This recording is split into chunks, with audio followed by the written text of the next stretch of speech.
옛날 아주 먼 옛날에 호랑이가 담배를 피우고 산신령이 구름을 타고 내려와 쉬어가던 깊은 산골 마을이 있었습니다. 이 마을은 사방이 높은 산으로 둘러싸여 있어 해가 늦게 뜨고 일찍 지는 곳이었는데 그만큼 밤이 길고 이야기꽃이 피어나는 시간이 많은 고즈넉한 곳이었습니다. 마을 어귀에는 수백 년 된 느티나무가 든든하게 버티고 서서 오가는 사람들을 지켜주었고 그 아래로는 맑은 시냇물이 졸졸 흐르며 세상의 시름을 씻어내듯 끊임없이 흘러갔습니다. 마을 안쪽으로 깊숙이 들어가면 기와를 얹은 담장이 높게 둘러쳐진 큰 집이 한 채 있었는데 그 집은 이 근방에서 가장 부유하기로 소문난 최참판 댁의 안채였습니다. 계절마다 피어나는 꽃들이 담장 너머로 고개를 내밀고 가을이면 감나무에 붉은 감이 주렁주렁 매달려 풍요로움을 자랑하는 집이었으나 정작 그 집 안주인의 마음속에는 차가운 바람만이 쌩쌩 불고 있었습니다. 최참판 댁의 안주인인 최마님은 젊은 시절 인근 고을에서 비할 데가 없을 정도로 빼어난 미색을 자랑하던 여인이었습니다. 그녀의 피부는 마치 갓간 달걀처럼 매끄러웠고 입술은 앵두를 머금은 듯 붉었으며 눈동자는 밤하늘의 별을 박아놓은 듯 반짝거려 누구든 한 번 보면 잊지 못할 정도였습니다. 그러나 무심한 세월은 그 고운 얼굴을 가만두지 않고 조금씩 갉아먹어 들어가 어느새 마님의 눈가와 입가에는 가느다란 주름이 하나둘씩 자리를 잡기 시작했습니다. 마님은 매일 아침 눈을 뜨자마자 안방에 놓인 커다란 자개, 문갑 위에 올려진 괭거울을 들여다보는 것으로 하루를 시작했는데 거울 속에 비친 자신의 모습이 어제보다 조금이라도 늙어 보이면 그날은 온 집안이 살얼음판처럼 차갑게 얼어붙곤 했습니다. 마님의 방 한켠에는 귀하다는 화장품과 기름들이 즐비하게 늘어서 있었는데 이는 모두 마님이 젊음을 유지하기 위해 전국 방방곡곡에서 구한 것들이었습니다. 동백기름을 발라 머리에 윤기를 더하고 살구씨를 빻아 만든 가루로 얼굴을 씻어내며 꿀과 인삼을 섞어 만든 팩을 얼굴에 얹어보았지만 흐르는 세월의 물기를 막기에는 역부족이었습니다.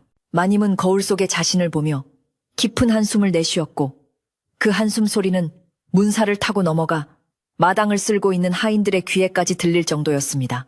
마님은 자신의 아름다움이 사라지면 남편인 최참판의 사랑도 식을 것이라 믿었고 더 나아가 집안에서의 권위조차 잃게 될 것이라는 막연하고도 깊은 두려움에 사로잡혀 하루하루를 불안 속에 살아가고 있었습니다.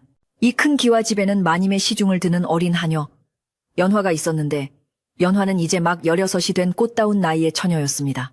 연화는 가난한 소장농의 딸로 태어나 어린 나이에 이 집에 들어와 워진 일을 도맡아 했지만 힘든 일과 속에서도 웃음을 잃지 않는 맑고 고운 심성을 지니고 있었습니다. 특별히 좋은 음식을 먹는 것도 아니고 비싼 화장품을 바르는 것은 더더욱 아니었음에도 불구하고 연화의 얼굴에서는 언제나 생기가 넘치고 은은한 광채가 뿜어져 나왔습니다. 찬물에 얼굴을 씻고 빗질 하나 제대로 하지 못하고 헝클어진 머리를 하고 다녀도 연화의 젊음은 그 자체로 눈부시게 빛나서 보는 이들로 하여금 저절로 미소 짓게 만드는 힘이 있었습니다. 최마님은 그런 연화를 볼 때마다 마음 한구석에서 알 수 없는 질투와 시기심이 불길처럼 타올라 견딜 수가 없었습니다. 마님이 비단 옷을 입고 온갖 치장을 해도 무명옷을 입고 뛰어다니는 연화의 생기발랄한 모습.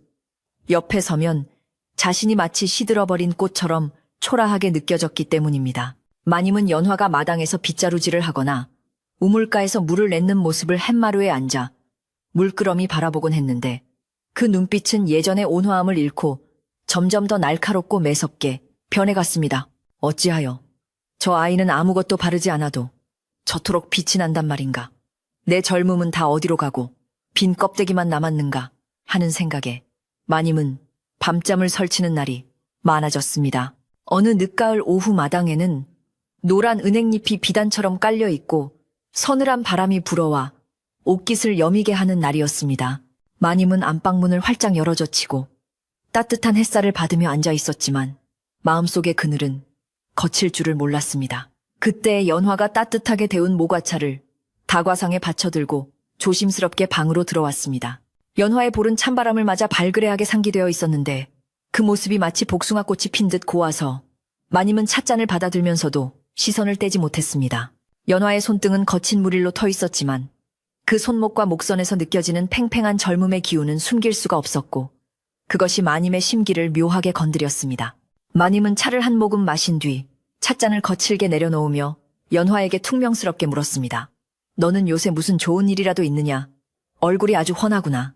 연화는 마님의 날선 질문에 당황하여 고개를 숙이며 대답했습니다. 아니옵니다, 마님. 그저 밥 잘 먹고 잠 잘 자는 것밖에는 별다른 일이 없사옵니다. 연화의 순박한 대답은 마님의 속을 더욱 뒤집어 놓았습니다. 자신은 온갖 보약을 챙겨 먹고 비싼 침구에서 잠을 청해도 몸이 개운치 않은데 저 아이는 그저 잘 먹고 잘 자는 것만으로도 저렇게 아름다울 수 있다는 사실이 억울하게 느껴졌기 때문입니다. 마님은 나가 보거라 하고 짧게 명령했고 연화는 영문도 모른 채 서둘러 방을 빠져나갔습니다. 연화가 나간 뒤 마님은 다시 행거울을 들어 자신의 얼굴을 비춰보았습니다. 거울 속에는 심술창게 굳어버린 인매와 미간에 깊게 패인 주름을 가진 중년의 여인이 자신을 노려보고 있었습니다. 마님은 손가락으로 주름을 펴보려 애썼지만 손을 떼면 다시 원상태로 돌아가는 피부를 보며 절망감을 느꼈습니다. 이 주름을 없앨 수만 있다면, 다시 예전에 그 고운 피부로 돌아갈 수만 있다면 내 영혼이라도 팔 수 있을 텐데.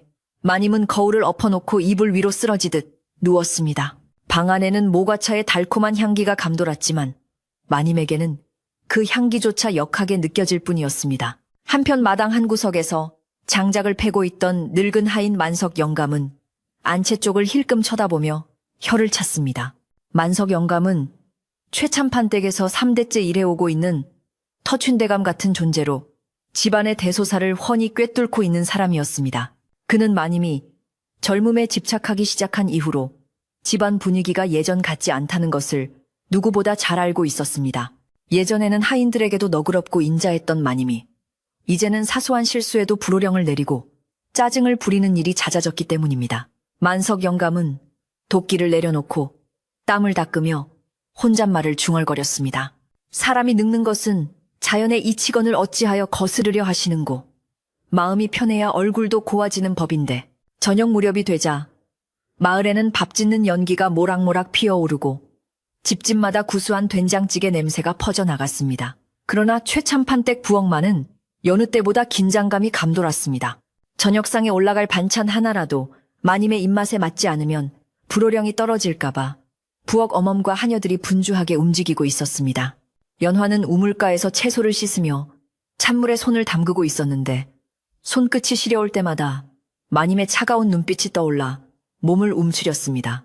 연화는 자신이 무엇을 잘못했는지 곰곰이 생각해 보았지만 도무지 알 수가 없어서 그저 더 열심히 일하는 수밖에 없다고 다짐했습니다. 밤이 깊어지고 사방이 어둠에 잠기자 산새 소리마저 잦아들고 마을은 깊은 정막 속에 빠져들었습니다. 최참판은 사랑채에서 글을 읽다 잠이 들었고 하인들도 고단한 하루를 마치고 행랑채에서 고난 잠에 빠져들었습니다. 그러나 안채의 불빛만은 꺼질 줄을 모르고 방문 창호지에 어른거리고 있었습니다. 마님은 잠자리에 들지 못하고 옛날에 입었던 고운 한복들을 장롱에서 꺼내어 펼쳐보고 있었습니다. 붉은 치마와 노랑 저고리, 금박이 박힌 당해들을 보며 화려했던 시절을 회상했지만 그 옷들을 몸에 대어볼수록 지금의 초라한 모습과 대비되어 비참함만 더해질 뿐이었습니다. 마님은 옷들을 다시 거칠게 장롱 속에 처박아 넣고는 멍하니 촛불을 바라보았습니다. 촛불이 바람에 흔들리며 춤을 추자 방 안의 그림자들도 덩달아 일렁이며 기괴한 모양을 만들어냈습니다.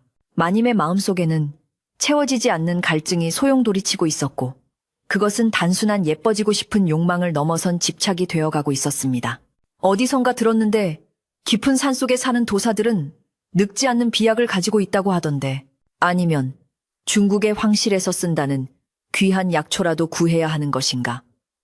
마님은 뜬구름 잡는 생각들을 하며 밤을 지새웠습니다. 다음 날 아침, 마을에는 안개가 자욱하게 끼어 한 치 앞도 분간하기 어려웠습니다. 이런 날은 왠지 모르게 으스스한 기분이 들어 사람들의 발길도 뜸해지기 마련입니다. 마님은 밤새 한숨도 자지 못한 판눈으로 아침상을 받았습니다. 입안이 까끌까끌하여 밥알이 모래알처럼 씹혔지만 억지로 몇 숟갈을 뜨고는 숭늉을 마셨습니다. 그때 대문 밖에서 누군가 인기척을 내며 문을 두드리는 소리가 났습니다. 아침부터 찾아올 손님이 없는데 누구일까 싶어 만석 영감이 빗자루를 들고 대문 쪽으로 향했습니다. 안개 속에서 희미하게 보이는 실루엣은 낯선 이의 모습이었습니다. 만석 영감이 대문을 삐그덕 열자 그곳에는 허리가 굽은 늙은 노파 한 명이 서 있었습니다. 남루한 옷차림에 헝클어진 머리, 그리고 한쪽 눈이 뿌옇게 흐린 노파였지만 나머지 한쪽 눈만은 섬뜩할 정도로 형형하게 빛나고 있었습니다. 노파는 만석 영감에게 구걸을 하러 온 것이 아니라며 이 집 안주인을 뵙고 긴히 드릴 말씀이 있다고 고집을 피웠습니다. 만석 영감은 잡상인이나 미친 사람이라 생각하여 돌려보내려 했지만 노파는 대문 기둥을 붙잡고 안주인의 고민을 해결해줄 비책을 가지고 왔다며 소리쳤습니다. 그 목소리가 어찌나 카랑카랑한지 안채에 있던 마님의 귀에까지 또렷하게 들려왔습니다. 마님은 숟가락을 내려놓고 귀를 기울였습니다. 고민을 해결해줄 비책이라는 말이 마님의 가슴에 쿵 하고 와닿았습니다. 평소 같으면 거들떠보지도 않았을 소리였지만 지푸라기라도 잡고 싶은 심정이었던 마님에게는 그 소리가 마치 구원의 동아줄처럼 느껴졌습니다. 마님은 연화를 시켜 그 노파를 안채로 드리라고 명했습니다.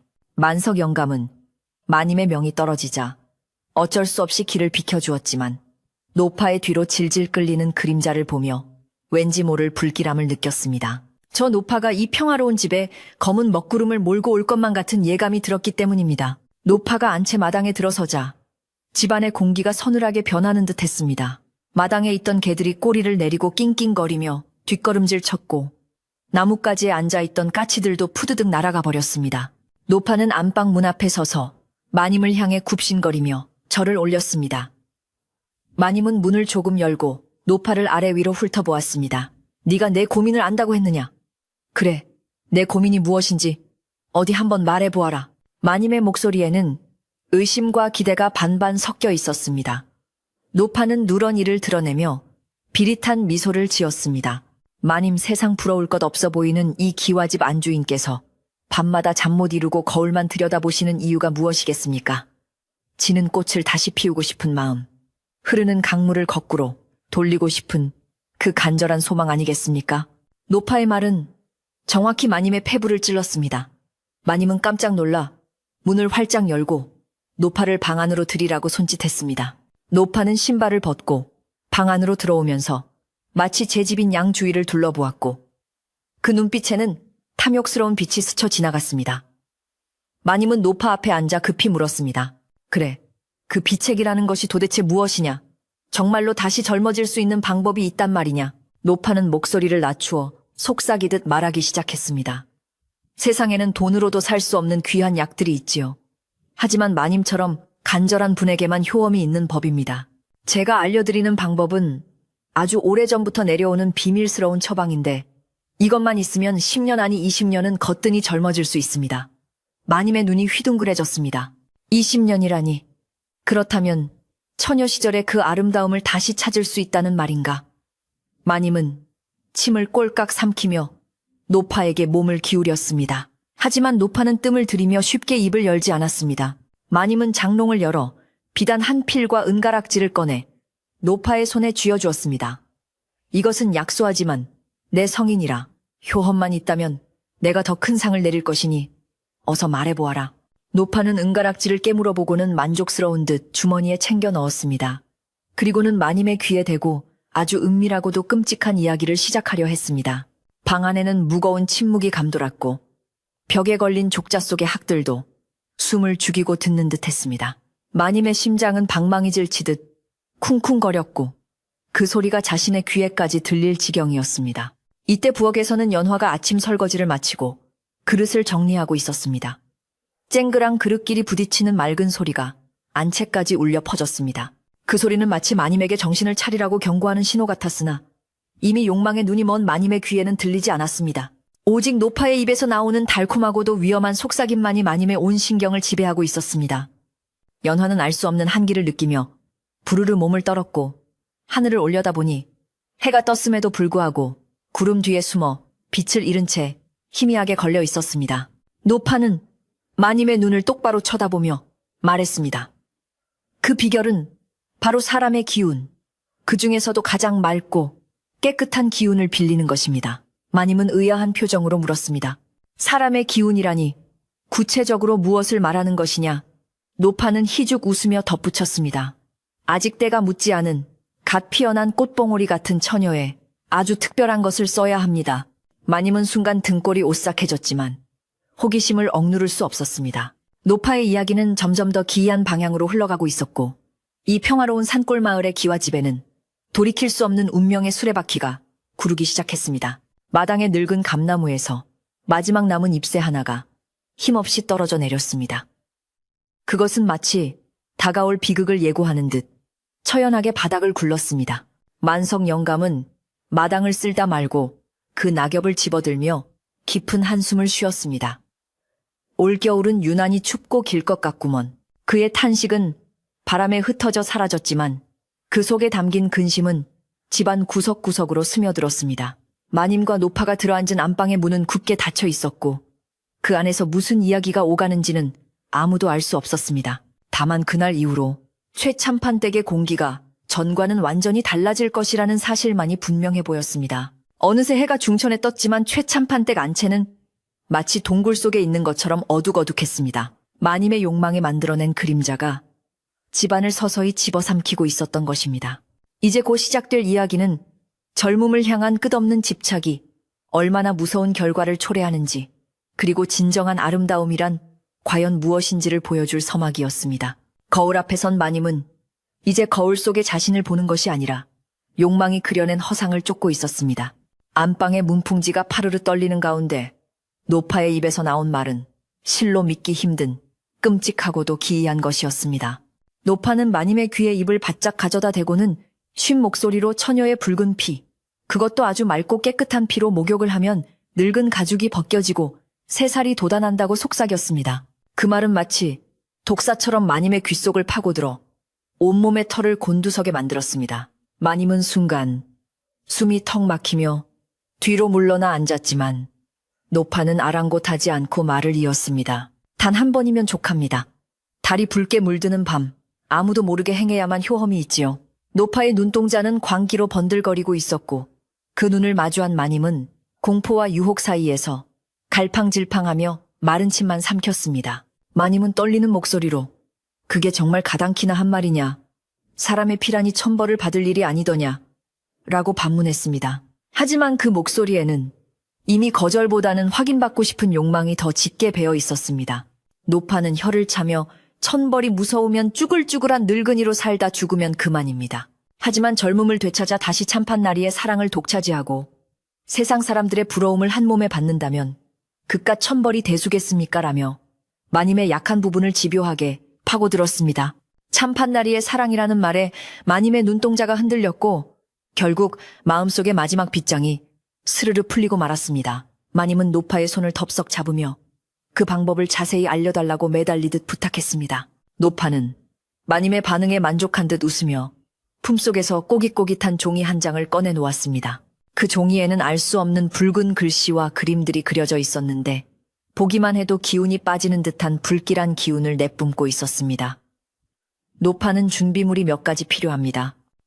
사람의 눈을 피할 수 있는 별채 사람 하나가 들어갈 큰 목욕통, 그리고 가장 중요한 약재가 있어야지요. 라고 말하며 의미심장한 눈빛을 보냈습니다. 여기서 말하는 약재란 바로 살아있는 사람을 뜻하는 것임을 마님도 본능적으로 알아차렸습니다. 마님의 머릿속에는 이미 집안의 하녀들 얼굴이 하나둘씩 스쳐 지나가고 있었고 그 중에서도 가장 맑고 고운 연화의 얼굴이 선명하게 떠올랐습니다. 이야기를 마친 노파는 대문을 나서며 뒤도 돌아보지 않고 마을 어귀로 사라졌습니다. 노파가 떠난 자리에는 매캐한 냄새가 희미하게 남았는데 만석 영감은 그 냄새를 맡고 인상을 찌푸리며 빗자루로 바닥을 세게 쓸어냈습니다. 어이구, 이게 무슨 고약한 냄새람. 꼭 썩은 내가 나는 것 같구먼. 만석 영감은 투덜거리며 대문에 소금을 한 줌 뿌렸습니다. 잡귀가 들어오지 못하게 막으려는 오래된 풍습이었지만 이미 집안 깊숙이 들어와 버린 욕망의 그림자까지 막아낼 수는 없었습니다. 만석 영감은 안채 쪽을 바라보며 왠지 모를 불안감에 가슴이 답답해지는 것을 느꼈습니다. 하늘에는 먹구름이 몰려오고 있었고 바람은 점점 더 거세게 불어닥쳤습니다. 그날 이후로 마님의 행동은 눈에 띄게 달라지기 시작했습니다. 예전에는 하녀들이 일을 잘하는지 못하는지 감시하며 잔소리를 늘어놓았다면 이제는 하녀들의 몸을 유심히 관찰하는 버릇이 생겼습니다. 특히 연화가 안방에 들어올 때면 마님의 시선은 연화의 목덜미와 팔목, 그리고 발그레한 볼에 고정되어 떨어질 줄을 몰랐습니다. 그 시선은 따뜻한 관심이 아니라 마치 푸착간, 주인이 좋은 고기를 고르는 듯한 섬뜩하고 끈적한 것이었습니다. 연화는 마님의 시선을 느낄 때마다 등골이 오싹해지고 살갗에 벌레가 기어가는 듯한 불쾌함을 느꼈지만 감히 내색할 수는 없어 고개를 푹 숙이고 일에만 열중했습니다. 어느 날 오후, 마님은 연화를 가까이 불러 앉혔습니다. 연화야, 이리 가까이 오너라. 내 피부가 참으로 곱구나. 마님은 차가운 손으로 연화의 손등을 쓰다듬었습니다. 마님의 손길이 닿자 연화는 소스라치게 놀라 움찔했지만 마님은 손을 놓아주지 않고 더욱 꽉 쥐었습니다. 무엇을 먹고 이리 고운 것이냐. 젊음이란 참으로 좋구나. 좋아. 마님의 중얼거림에는 부러움을 넘어선 탐욕이 뚝뚝 묻어났습니다. 연화는 마님의 눈빛이 평소와 다르게 텅 비어 있으면서도 기이한 열기로 가득 차 있다는 것을 깨닫고 공포에 질렸습니다. 마마님, 아프옵니다. 연화가 조심스럽게 말하자 마님은 그제야 정신이 든 듯 손을 탁 놓으며 표정을 굳혔습니다. 마님은 집안의 가장 외진 곳에 있는 별채를 청소하라고 지시했습니다. 별채는 오랫동안 쓰지 않아 먼지가 쌓이고 거미줄이 쳐진 곳이었는데 마님은 그곳을 깨끗이 치우고 창문마다 두꺼운 천을 덧대어 밖에서 안을 볼 수 없게 만들라고 명했습니다. 하인들은 영문을 몰라 수군거렸습니다. 아니, 이 겨울에 난방도 잘 안 되는 별채는 써서 무엇 하시려고 저러신다냐. 글쎄 말일세. 게다가 창문까지 꽉 막아버리니 대낮에도 귀신이 나올 것처럼 컴컴하지 않은가. 하인들의 불평은 높았지만 마님의 서슬퍼런 명령을 거역할 수는 없었습니다. 만석 영감은 묵묵히 별채 주변의 잡초를 뽑으면서도 마님의 의중이 무엇인지 곰곰이 생각에 잠겼습니다. 별채 청소가 끝나자 이번에는 더 기이한 명령이 떨어졌습니다. 마님은 장터에 사람을 보내어 사람 하나가 넉넉히 들어갈 만한 커다란 목욕통을 사오게 했습니다. 그리고는 붉은 비단천을 끊어다가 별채 내부에 휘장을 치게 했습니다. 붉은 천이 휘날리는 별채의 내부는 마치 무당집 신당처럼 기괴한 분위기를 자아냈습니다. 마을 사람들 사이에서도 최참판댁에 이상한 일이 벌어지고 있다는 소문이 돌기 시작했습니다. 최참판댁 마님이 굿이라도 하려나 보네. 밤마다 이상한 주문 외우는 소리가 들린다는 말도 있던데. 흉흉한 소문은 바람을 타고 삽시간에 퍼져나갔지만 마님은 귀를 닫고 오직 그날을 위한 준비에만 몰두했습니다. 연화는 밤마다 악몽에 시달리기 시작했습니다. 꿈속에서 누군가 자신을 붉은 물이 가득한 웅덩이로 밀어넣는 꿈이었습니다. 꿈에서 깨어나면 식은땀이 온몸을 적시고 있었고 가슴은 쿵쿵 뛰었습니다. 연화는 불안한 마음에 부엌 어멈에게 하소연을 해보았지만 부엌 어멈은 네가 너무 예민해서 그렇다. 마님이 요즘 심기가 불편하시니 쥐 죽은 듯 지내라며 핀잔만 줄 뿐이었습니다. 집안에서 연화의 불안을 진심으로 걱정해주는 사람은 오직 만석 영감뿐이었습니다. 만석 영감은 연화의 안색이 날로 창백해지는 것을 보고 마음이 쓰여 견딜 수가 없었습니다. 어느 날 저녁, 만석 영감은 장작을 패고 돌아가는 연화를 은밀히 불렀습니다. 연화야, 잠깐 나 좀 보자꾸나. 만석 영감은 연화를 데리고 사람들의 눈이 닿지 않는 뒤뜰 장독대 뒤로 갔습니다. 영감의 표정은 그 어느 때보다 진지하고 엄숙했습니다.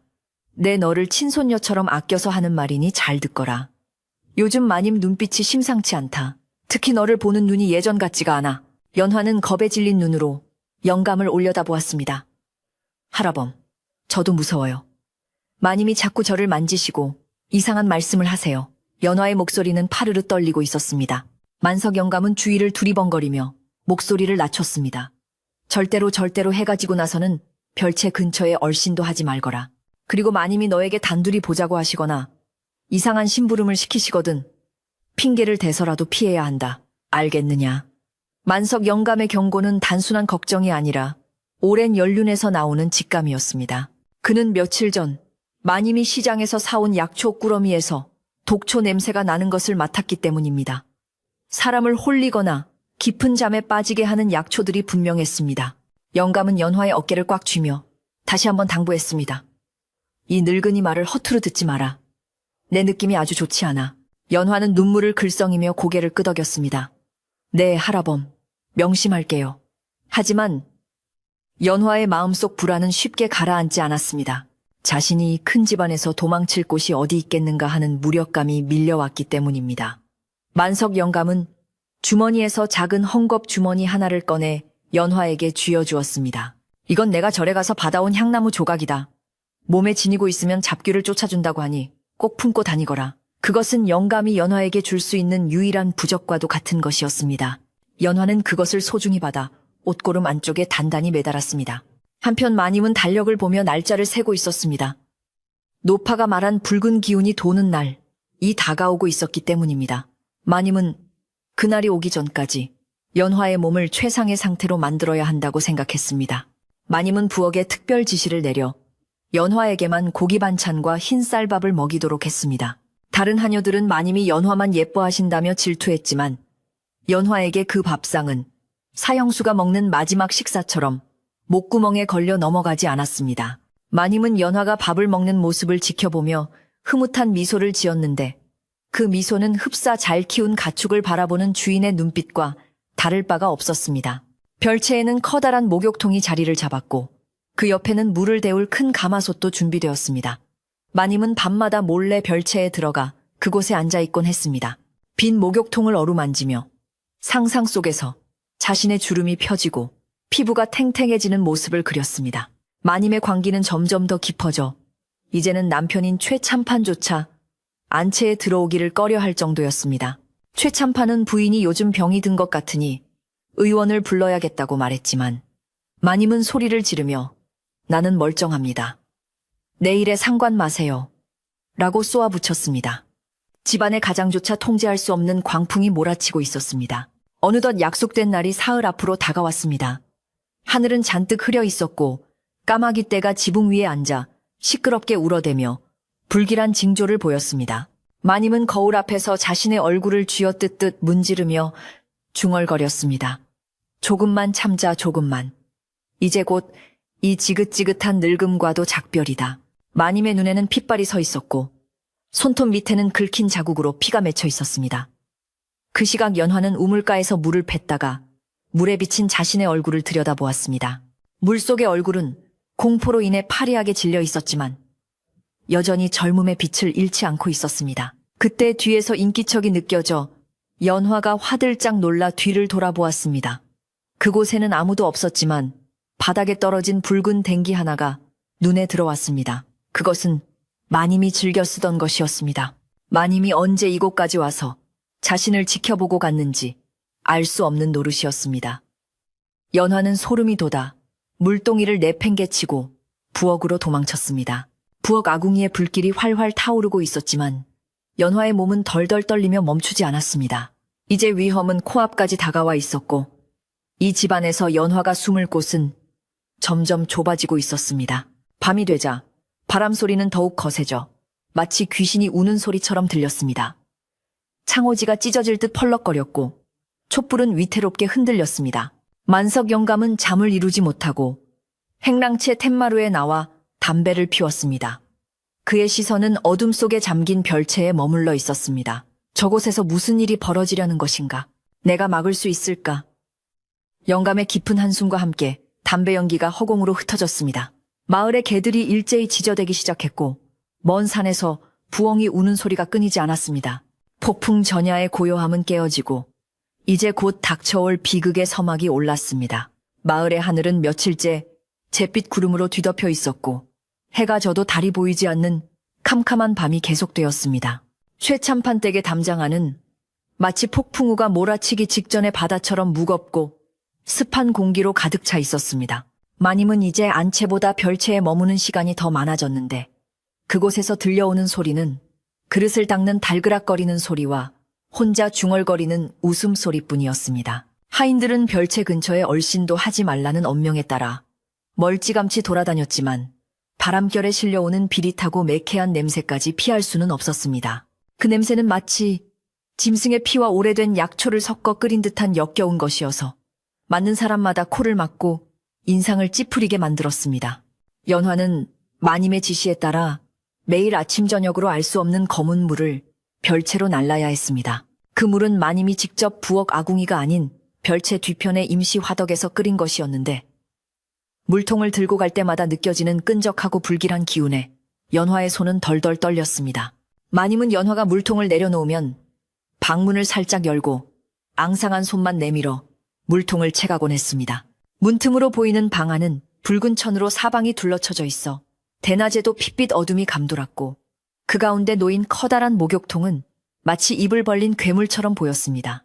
연화는 그 광경을 볼 때마다 심장이 곤두박질 치는 공포를 느꼈지만 도망칠 곳 없는 신세라 입술만 깨물 뿐이었습니다. 어느 날 오후 마님은 연화를 불러 안방의 장롱을 정리하게 시켰습니다. 마님은 별채에서 준비할 것이 있다며 자리를 비운 상태였고 연화는 홀로 남겨진 안방에서 떨리는 손으로 옷가지들을 개고 있었습니다. 그때 문갑 서랍이 살짝 열려있는 것이 눈에 들어왔는데 그 틈으로 노파가 주고 간 꼬깃꼬깃한 종이의 귀퉁이가 삐져나와 있었습니다. 평소라면 감히 주인의 물건에 손을 대지 않았겠지만 그 종이에서 뿜어져 나오는 불길한 기운이 연화의 시선을 사로잡았습니다. 연화는 홀린 듯 서랍을 열고 그 종이를 꺼내 펼쳐보았습니다. 종이에는 글을 모르는 사람도 알아볼 수 있을 만큼 끔찍하고 적나라한 그림들이 그려져 있었습니다. 그림 속에는 붉은 달이 뜬 밤, 큰 통 안에 사람이 들어가 있고 그 밖에서 다른 사람의 목을 베어 피를 받는 장면이 묘사되어 있었습니다. 그리고 그 피를 통 안에 부어 목욕을 하는 여인의 모습이 그려져 있었는데 그 여인의 얼굴은 섬뜩하게 웃고 있었습니다. 연화는 입을 틀어막고 주저앉고 말았습니다. 노파가 말한 비결이라는 것이 바로 살아있는 사람, 그것도 처녀인 자신의 피를 뽑아 목욕을 하는 것임을 깨닫게 된 것입니다. 마님이 자신에게 잘해주고 좋은 음식을 먹인 것은 사랑이나 배려가 아니라 제물로 바칠 짐승을 살찌우는 과정이었던 것입니다. 연화의 온몸에 소름이 돋고 식은땀이 비오듯 쏟아졌습니다. 연화는 종이를 다시 서랍 속에 구겨넣고 방을 뛰쳐나오고 싶었지만 다리가 풀려 일어설 수가 없었습니다. 지금 도망치다 들키면 당장이라도 죽임을 당할지도 모른다는 공포가 엄습했습니다. 연화는 간신히 호흡을 가다듬고 하던 일을 마무리하려 애썼지만 손이 너무 떨려 옷을 제대로 갤 수가 없었습니다. 머릿속에는 오직 살아야 한다는 생각과 어떻게 도망칠까 하는 생각만이 맴돌았습니다. 그때 마당에서 마님의 발소리가 들려왔습니다. 저벅저벅 마님의 발걸음 소리는 마치 저승사자가 다가오는 소리처럼 무겁고 차갑게 들렸습니다. 연화는 서둘러 장롱문을 닫고 아무 일도 없었던 것처럼 방구석에 서서 마님을 기다렸습니다. 방으로 들어온 마님은 연화를 보며 묘한 미소를 지었습니다. 일은 다 마쳤느냐? 네가 손이 야무지니 내 마음이 다 편하구나. 마님의 칭찬은 전과 달리 다정하게 들리지 않고 먹잇감을 앞에 둔 맹수의 여유처럼 느껴졌습니다. 마님은 연화의 어깨를 감싸주며 귓가에 속삭였습니다. 내일 밤이다. 내일 밤이면 모든 준비가 끝난다. 너도 깨끗이 씻고 기다리거라. 내 너에게 아주 중요한 일을 맡길 것이니. 마님의 손길이 닿은 어깨가 불에 데인 듯 뜨거웠습니다. 연화는 공포에 질려 고개만 끄덕이고는 도망치듯 안방을 빠져나왔습니다. 밖으로 나오자마자 다리에 힘이 풀려 마루 끝에 주저앉고 말았습니다. 연화는 떨리는 가슴을 안고 만석 영감을 찾아갔습니다. 만석 영감은 뒷마당에서 묵묵히 도끼질을 하고 있었는데 연화의 사색이 된 얼굴을 보자마자 하던 일을 멈추고 달려왔습니다. 연화야, 무슨 일이냐? 얼굴이 왜 이리 창백해? 연화는 주위를 두리번거리며 아무도 없는 것을 확인한 뒤 헛광 쪽으로 영감을 이끌었습니다. 그리고 울먹이는 목소리로 자신이 본 그림과 마님의 계획을 털어놓았습니다. 할아범 마님이 저를 죽이려 해요. 제 피로 목욕을 하신대요. 그 종이에 다 그려져 있었어요. 연화의 말에 만석 영감의 눈이 휘둥그레지며 입을 다물지 못했습니다. 만석 영감은 연화의 말을 듣고 분노로 몸을 떨었습니다. 이런 천인공노할 일이 있나? 아무리 젊어지고 싶다 한들 사람의 목숨을 헤아려 하다니. 마님이 기어이 미치신 개로구나. 영감은 주먹으로 흙바닥을 내리치며 탄식했습니다. 그러나 곧 이성을 되찾고 심각한 표정으로 말했습니다. 지금 당장 도망친다고 해결될 일이 아니다. 네가 도망치면 마님은 관아에 너를 도둑으로 몰아 추노꾼을 풀 것이야. 게다가 다른 아이를 잡아다가 그 짓을 할지도 모른다. 만석 영감의 말은 뼈아픈 현실이었습니다. 이 집안의 광기를 멈추지 않으면 비극은 끝나지 않을 것이기 때문입니다. 영감은 잠시 생각에 잠기더니 결단 어린 표정으로 말했습니다. 내일 밤이라고 했지. 우리가 선수를 쳐야 한다. 이 끔찍한 계획을 마을 사람들과 어르신들이 알게 하여 마님이 꼼짝 못하게 만들어야 해. 만석 영감은 마을에서 가장 덕망 높고 깐깐하기로 소문난 훈장, 어른과 이장에게 이 사실을 알리기로 했습니다. 하지만 증거도 없이 불쑥 찾아가면 믿어주지 않을 것이 뻔했습니다. 영감은 연화에게 네가 본 그 종이 그것을 가져올 수 있겠느냐라고 물었습니다. 연화는 고개를 저으며 무서워요. 다시는 그 방에 못 들어가요라고 흐느꼈지만 영감은 연화의 손을 꼭 잡으며 용기를 북돋아 주었습니다. 연화야, 내 목숨이 달린 일이다. 그리고 이 집안을 구하는 길이야. 내일 마님이 별채로 가시면 그때 몰래 가져오너라. 내가 밖에서 망을 봐주마. 만석 영감의 간곡한 부탁에 연화는 눈물을 닦으며 고개를 끄덕였습니다. 두 사람은 내일 밤 거사가 치러지기 직전 마님의 악행을 세상에 드러내기로 굳게 약속했습니다. 그날 밤 연화는 행랑채 구석에 웅크리고 앉아 한숨도 자지 못했습니다. 문 밖에서는 바람이 윙윙거리고 멀리서 들려오는 개 짖는 소리가 마치 자신을 부르는 비명소리처럼 들려왔기 때문입니다. 시간은 야속하게도 빠르게 흘러 어느새 운명의 날이 밝아오고 있었습니다. 다음 날 아침, 최 참판댁은 기이할 정도로 고요했습니다. 마님은 아침 식사도 거른 채 별채에 틀어박혀 나오지 않았고 하인들은 숨소리조차 크게 내지 못하고 눈치만 보고 있었습니다. 하늘은 여전히 잿빛이었지만 구름 사이로 핏빛 노을 같은 붉은 기운이 감돌고 있어 보는 이들을 불안하게 만들었습니다. 만석 영감은 평소처럼 마당을 쓸면서도 시선은 쉴 새 없이 안채와 대문을 오가며 상황을 살폈습니다. 그는 점심 무렵 핑계를 대고 마을로 내려가 훈장 어른을 뵙고 오겠다고 대문지기에게 말해두었습니다. 모든 것은 계획대로 진행되어야만 했습니다.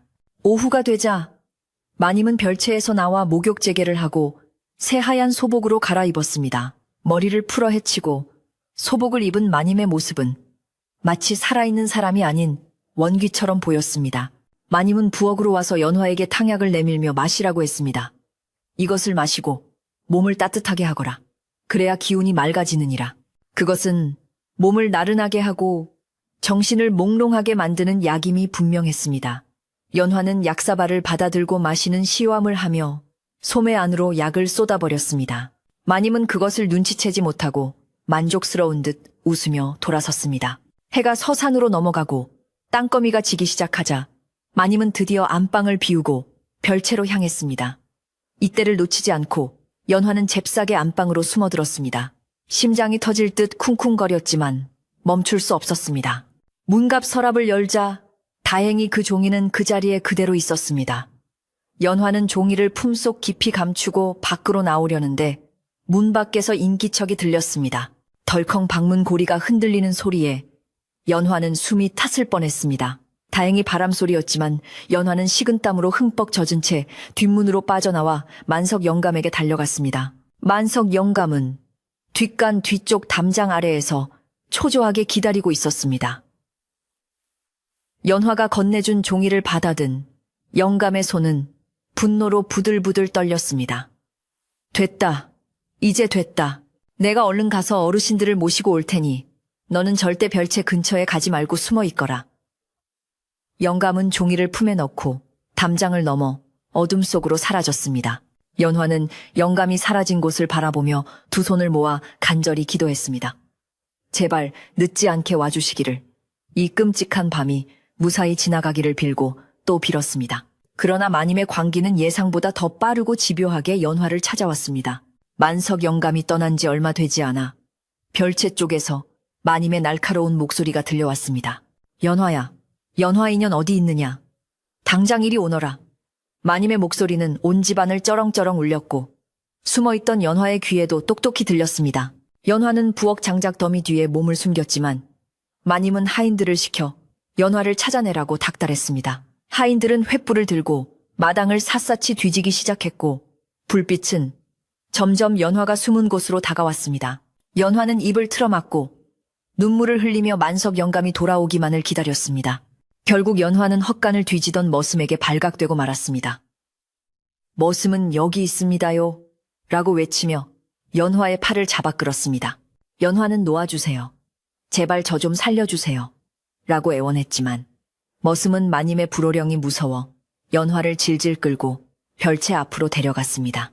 별채 앞에는 마님이 붉은 눈을 번득이며 서 있었고 그 뒤로는 활짝 열린 별채 문 사이로 김이 모락모락 나는 거대한 목욕통이 보였습니다. 붉은 천으로 둘러싸인 방 안은 지옥의 입구처럼 보였고 그 옆에는 날카롭게 간 은장도가 번쩍이고 있었습니다.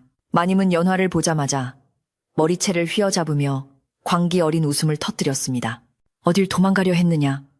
내 너를 얼마나 아끼고 귀하게 여겼는데 감히 내 뜻을 거스르려 해.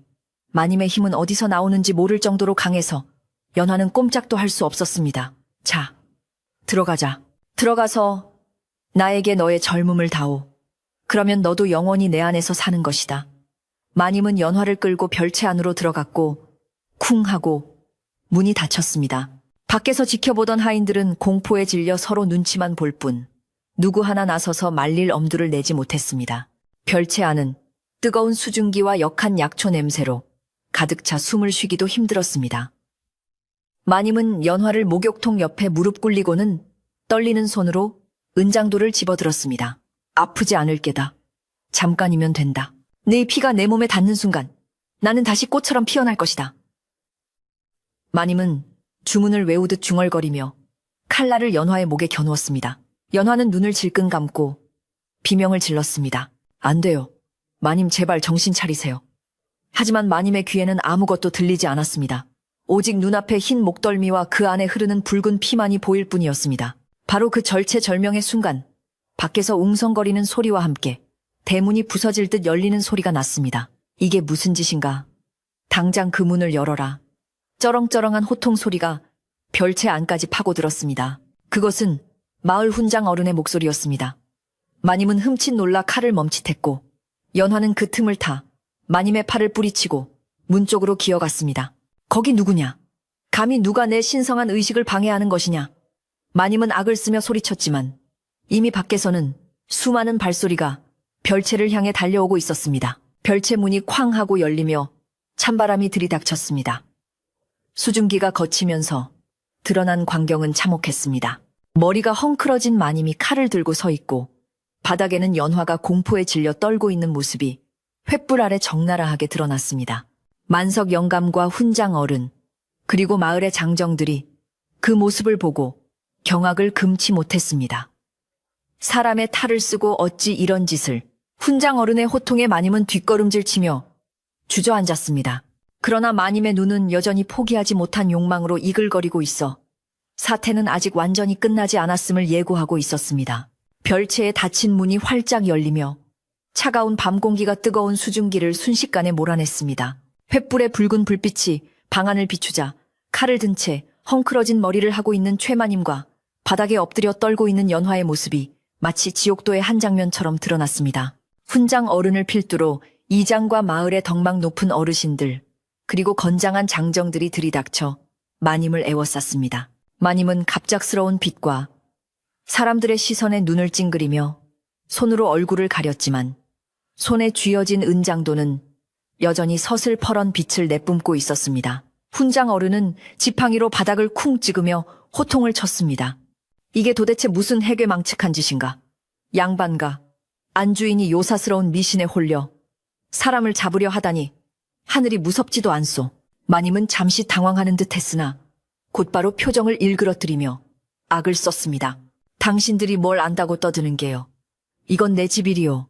내 젊음을 되찾겠다는데 내 하녀를 내 마음대로 하겠다는데 남들이 무슨 상관이란 말이오. 마님의 목소리는 찢어질 듯 날카로웠고 그 눈빛에는 이 성을 잃은 광기가 가득했습니다. 마님은 칼을 휘두르며 사람들을 위협하려 했지만 장정들이 재빠르게 달려들어 마님의 팔을 붙잡고 칼을 빼앗았습니다. 이거 놓지 못해. 내가 누군 줄 알고 감히 몸에 손을 대. 마님은 발버둥을 쳤지만 여러 명의 힘을 당해낼 수는 없었습니다. 장정들은 마님을 제압하여 방 한 구석에 앉혔고 만석 영감은 재빨리 연화를 일으켜 세워 등 뒤로 보호했습니다. 이때 소란을 듣고 사랑채에 있던 최참판이 황급히 달려왔습니다.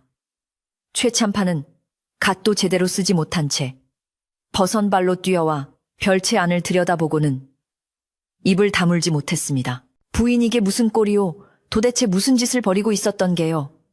최참판의 물음에 마님은 고개를 들고 쏘아붙였습니다. 당신 때문이에요. 당신이 나를 늙은이라고 무시하고 거들떠보지도 않으니 내가 이 지경이 된 것 아니오. 내가 다시 젊어지면 당신도 나를 예전처럼 봐줄 것 아니오.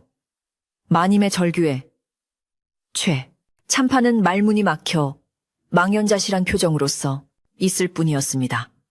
그는 부인의 외로움과 집착이 이토록 깊은 병이 된 줄은 꿈에도 몰랐던 것입니다. 훈장 어른은 만석 영감에게서 건네받은 꼬깃꼬깃한 종이를 최참판과 마님 앞에 펼쳐 보였습니다. 보시오. 이것이 바로 마님이 믿었던 비결이요. 사람을 죽여 그 피로 목욕을 한다는 사악한 무당들이나 꾸며낼 법한 저주의 부적이요. 종이에 그려진 끔찍한 그림을 본 최참판은 고개를 돌리며 치를 떨었습니다. 마을 사람들도 수군거리며 마님을 비난했습니다. 아이고 끔찍해라. 어떻게 사람이 저런 짓을. 아무리 예뻐지고 싶어도 그렇지. 귀신이 씌어도 단단히 씌었네. 사람들의 비난 소리가 커질수록 마님은 더욱더 움츠러들었지만 여전히 자신의 잘못을 인정하려 하지 않았습니다. 아니야. 그 노파가 그랬어. 분명히 효과가 있다고 했단 말이야. 그때 만석 영감이 앞으로 나서며 입을 열었습니다. 마님 그 노파는 마님을 도우러 온 것이 아니라 이 집안을 망하게 하러 온 요물입니다. 제가 아까 마을 입구에서 그 노파가 다른 집 하인들에게 똑같은 이야기를 하며 돈을 뜯어내는 것을 보았습니다. 그자는 그저 사람들의 욕심을 이용해 돈을 벌고 사기를 치는 꾼일 뿐입니다. 만석 영감의 말에 마님의 눈동자가 심하게 흔들렸습니다. 그럴 리가 없다. 분명히 내 얼굴을 보며 진심으로 안타까워했는데 마님은 부정하고 싶었지만 마음 한구석에서는 이미 자신이 속았다는 사실을 깨닫고 있었습니다. 거울 속의 늙은 자신을 인정하기 싫어 거짓된 희망에 매달렸던 대가는 너무나 참혹했습니다. 훈장 어른은 엄한 목소리로 꾸짖었습니다. 사람이 늙고 병드는 것은 자연의 섭리요. 그것을 거스르려 하니 이런 사단이 나는 것이요.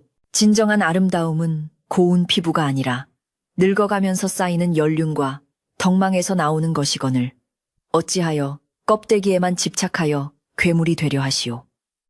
훈장 어른의 말씀은 구구절절 옳은 말이라 듣는 이들의 고개를 끄덕이게 했습니다. 최참판은 부인에게 다가가 어깨를 감싸 안으며 나지막이 말했습니다. 부인, 내가 무심했소. 당신이 이렇게 힘들 줄 몰랐소. 하지만 이건 아니오. 제발 정신 차리시오. 남편의 따뜻한 손길이 닿자 마님은 그제야 참고 있던 울음을 터뜨렸습니다. 여보, 내가 미쳤었나 봐요. 내가 귀신에 홀렸었나 봐요. 마님의 통곡 소리가 별채를 가득 메웠습니다. 마님의 울음소리가 잦아들 무렵 훈장 어른은 목욕통에 가득 담긴 물을 가리키며 말했습니다. 저 흉물스러운 물건부터 당장 치우시오. 그리고 이 별채는 당분간 폐쇄하여 부정한 기운을 씻어내야 할 것이오. 장정들은 힘을 모아 목욕통을 드러내고 붉은 천들을 뜯어냈습니다. 목욕통이 뒤집히자 그 안에 담겨있던 끓인 물이 마당으로 쏟아졌는데 그 물에서는 여전히 독한 약초 냄새가 진동했습니다. 붉은 천들이 뜯겨나가자 별채 안으로 달빛이 쏟아져 들어왔고 음습했던 기운이 조금씩 물러가는 듯 했습니다.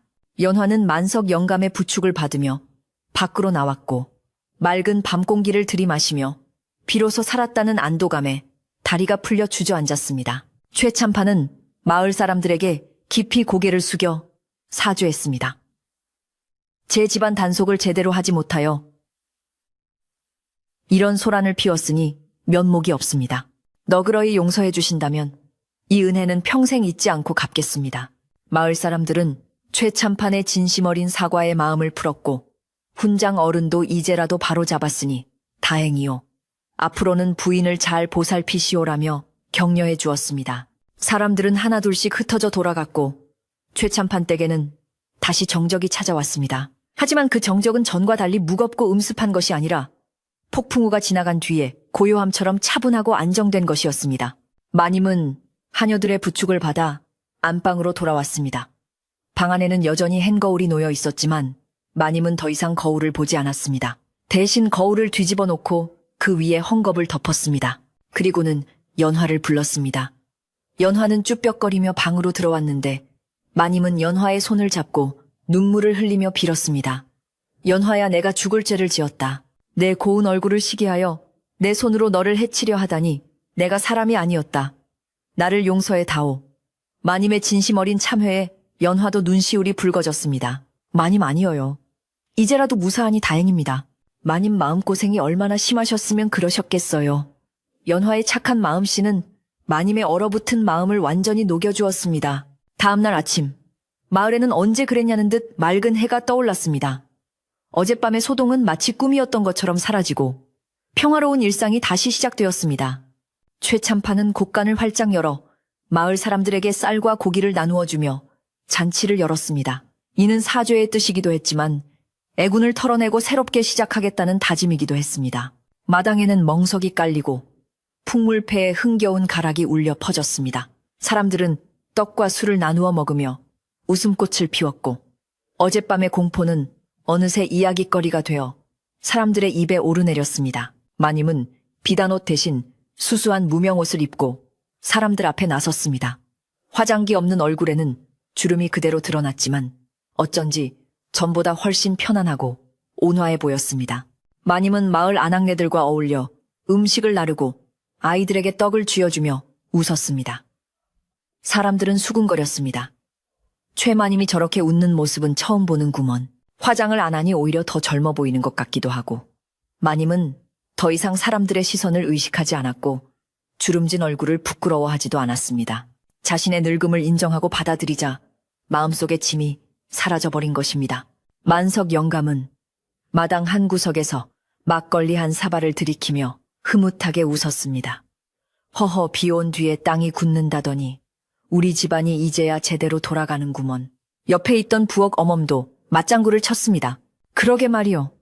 마님이 저렇게 변하실 줄 누가 알았겠소. 역시 사람은 마음을 곱게 써야 얼굴도 고와지는 법이지. 두 늙은 하인의 대화 속에는 안도감과 희망이 담겨 있었습니다.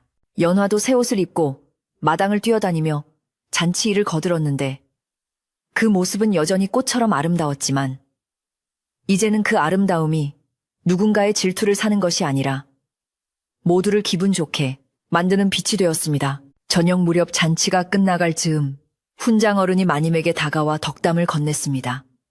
마님, 오늘 모습이 참으로 보기 좋습니다. 겉모습은 세월 따라 변하지만 마음의 향기는 세월이 갈수록 더 짙어지는 법입니다. 앞으로는 그 향기로 집안을 채우시길 바랍니다.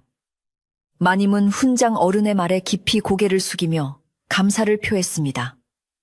어르신 말씀 명심하겠습니다. 다시는 헛된 욕심에 눈이 멀어 소중한 것을 잃지 않겠습니다. 마님의 목소리에는 굳은 의지가 담겨 있었습니다. 밤이 깊어지자 마을은 다시 조용해졌습니다. 최참판 댁 안방에는 은은한 촛불이 켜졌고 마님과 최참판은 마주 앉아 차를 마셨습니다. 최참판은 마님의 손을 잡으며 말했습니다. 당신 주름 하나하나가 우리가 함께 살아온 세월의 흔적 아니오. 나는 그 흔적이 좋소. 마님은 남편의 말에 수줍게 미소 지으며 대답했습니다. 고마워요, 영감. 이제 저도 제 얼굴을 사랑해보려 합니다. 두 사람의 그림자가 문창호지에 다정하게 비치고 밖에서는 귀뚜라미 소리가 자장가처럼 들려왔습니다. 마당의 별채는 깨끗이 치워져 창고로 쓰이게 되었고 그 끔찍했던 목욕통은 산산조각이나 팩감으로 쓰였습니다. 불길 속에서 타오르는 목욕통 조각들을 보며 만석 영감은 마지막 남은 불안의 찌꺼기까지 모두 태워보냈습니다. 연화는 따뜻한 아랫목에 누워 더 이상 악몽을 꾸지 않고 곤히 잠들 수 있었습니다. 최참판 댁의 담장 너머로 다시금 평화로운 달빛이 쏟아져 내리며 기나긴 밤의 이야기는 서서히 끝을 향해 가고 있었습니다. 어느덧 매서운 겨울바람이 물러가고 산골 마을에도 따스한 봄 기운이 찾아왔습니다. 최참판 댁 담장 너머로 노란 산수유꽃이 흐드러지게 피어나고 얼어붙었던 계곡물이 녹아 졸졸 흐르는 소리가 들려왔습니다. 그 끔찍했던 밤의 기억도 봄눈 녹듯 사라지고 집안에는 다시 평온하고 따뜻한 공기가 감돌기 시작했습니다.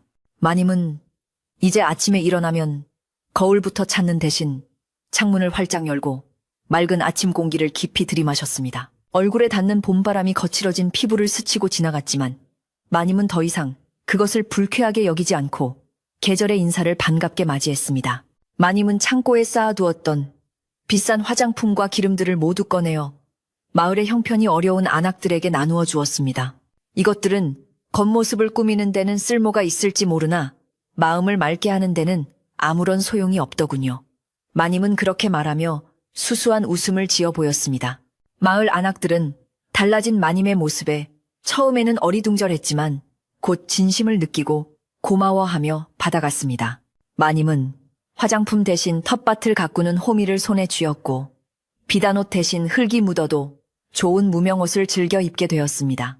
땀을 흘리며 일하는 마님의 얼굴은 햇볕에 그을려 조금 검어졌지만 그 건강한 혈색은 어떤 화장품으로도 흉내낼 수 없는 생동감으로 빛났습니다. 연화는 이제 마님의 가장 가까운 말동무이자 딸 같은 존재가 되었습니다.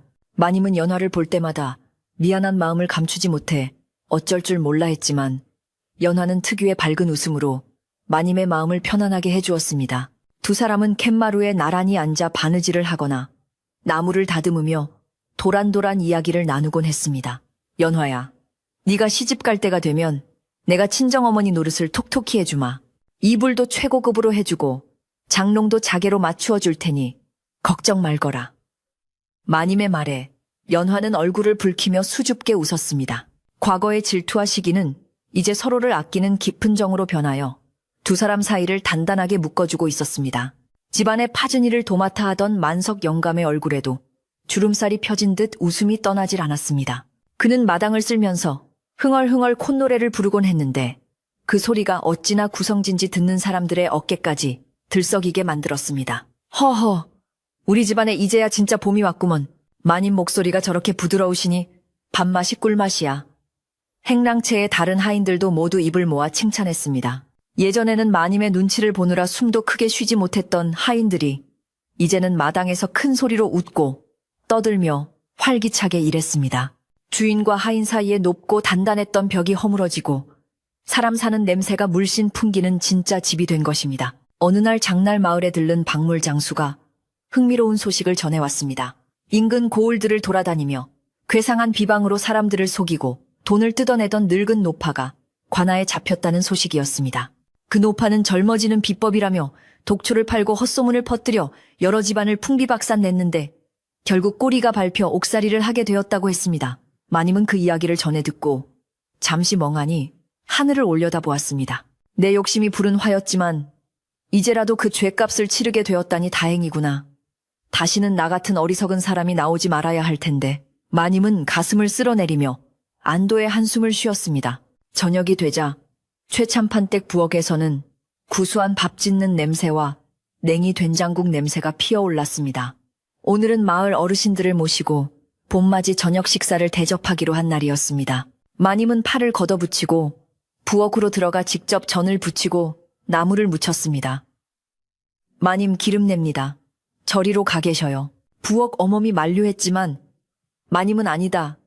내 정성이 들어가야 손님들이 더 맛있게 드시지 않겠느냐며 손사래를 쳤습니다. 노릇노릇하게 익어가는 호박전의 고소한 냄새가 담장을 넘어 골목길까지 퍼져나갔고 동네 아이들이 담장 너머로 코를 킁킁거리며 모여들었습니다. 해가 뉘엿뉘엿 지고 사랑채 대청마루에 훈장 어른과 마을 어르신들이 자리를 잡았습니다. 상다리가 휘어질 정도로 푸짐하게 차려진 음식들이 들어오자 어르신들의 입이 귀에 걸렸습니다. 갓 지은 하얀 쌀밥에 윤기가 흐르고 봄동 겉절이와 두릅대침이 입맛을 돋우었습니다. 최참파는 술병을 들고 어르신들의 잔을 하나하나 채워드리며 감사의 인사를 올렸습니다. 지난 겨울 제 집 사람의 실수로 심려를 끼쳐드려 송구합니다. 이렇게 너그럽게 용서해 주시고 다시 찾아주시니 몸 둘바를 모르겠습니다. 최참판의 겸손한 태도에 훈장 어른은 허허 웃으며 잔을 비웠습니다. 다 지난 일 아니오. 덕분에 이렇게 맛난 음식도 얻어먹으니 오히려 우리가 고맙소. 마님도 안채에서 나와 어르신들께 공손히 절을 올렸습니다. 화장기 하나 없는 얼굴이었지만 깨끗하게 빗어넘긴 머리와 단정한 옷차림이 그 어느 때보다 기품 있어 보였습니다. 어르신들 입맛에 맞으실지 모르겠습니다. 부족하지만 많이 드시고 만수무강하십시오. 마님의 목소리는 차분하고 따뜻했습니다. 마을 사람들은 마님의 변화된 모습에 칭찬을 아끼지 않았습니다. 최마님 얼굴이 아주 환해지셨소. 마음이 편안해지니 인물이 환하구려.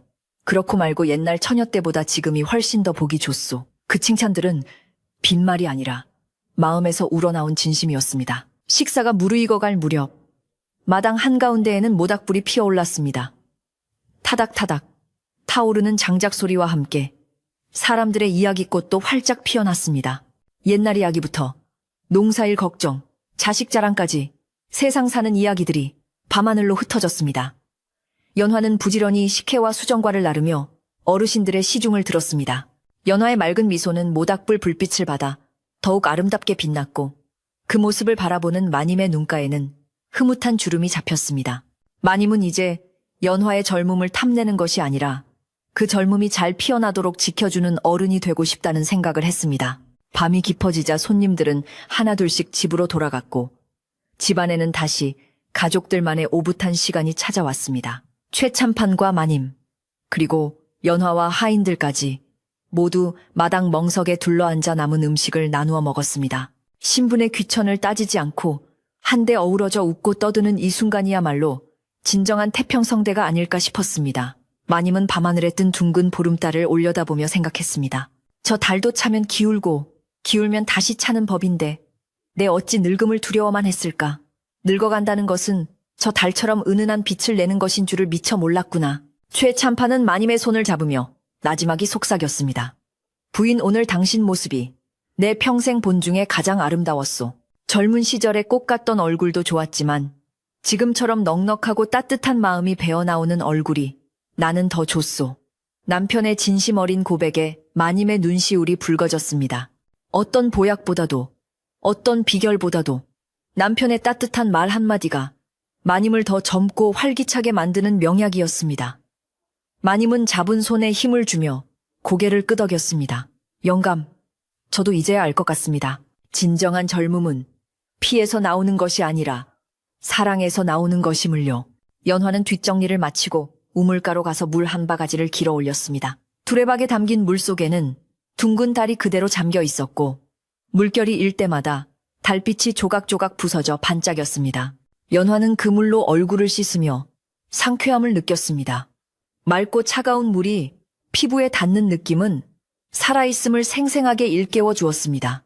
이제 이 우물물은 두려움의 대상이 아니라 생명을 기르고 목마름을 축이는 고마운 존재로 다시 돌아왔습니다. 연화는 물기를 닦으며 하늘을 향해 감사의 기도를 올렸습니다. 이 평화가 오래도록 깨지지 않기를, 그리고 마님의 마음에 깃든 평안이 영원하기를 빌었습니다. 모닥불이 사그라들고 하얀 재만 남을 때까지 도란도란 이야기는 이어졌습니다. 만석 영감은 마지막 남은 불씨를 덮으며 하루를 마무리했습니다. 자, 밤이 늦었으니 이제 다들 들어가서 쉬세. 내일도 해는 뜰 것이고 우리는 또 부지런히 살아야 하지 않겠나. 영감의 말에 모두들 자리에서 일어나 각자의 잠자리로 향했습니다. 방문을 닫고 눕는 소리, 이불을 펴는 소리들이 사그락사그락 들려왔고 곧이어 고른 숨소리들이 집안을 채웠습니다. 그 소리는 어떤 음악보다도 평화롭고 안락한 자장가였습니다. 최참판 댁의 기와 지붕 위로 달빛이 부드럽게 내려앉았습니다. 집안 구석구석에 스며든 달빛은 지난날의 어두운 그림자를 모두 지워버리고 그 자리에 은은한 희망의 빛을 채워 넣었습니다. 마님은 잠자리에 누워 남편의 손을 꼭 잡고 눈을 감았습니다. 꿈속에서 더 이상 쫓기거나 불안해하지 않을 것임을 알기에 마님의 얼굴에는 옅은 미소가 번졌습니다. 밖에서는 소쩍새가 구슬피 울었지만 그 소리마저도 이제는 정겹게 들려왔습니다. 욕망의 불길이 휩쓸고 간 자리에는 이해와 용서라는 새살이 돋아나 그 집은 예전보다 훨씬 더 단단하고 따뜻한 보금자리가 되었습니다. 세월이 흘러 먼 훗날 사람들은 이 마을을 지나갈 때마다 최참판댁 이야기를 하곤 했습니다. 젊어지는 비결을 찾아 헤매다 진정한 아름다움을 깨달은 마님의 이야기는 전설처럼 전해져 내려왔습니다. 사람들은 말했습니다. 젊음은 잠시 머물다 가는 손님이지만 고운 마음씨는 평생을 함께하는 주인이다 라고 말입니다. 산골 마을의 밤은 깊어가고 이야기는 바람을 타고 멀리 퍼져나갔습니다. 욕심을 버리고 비로소 찾은 평범한 행복 속에서 최참판 댁 식구들은 그날 밤도 아주 달고 깊은 잠을 잤답니다.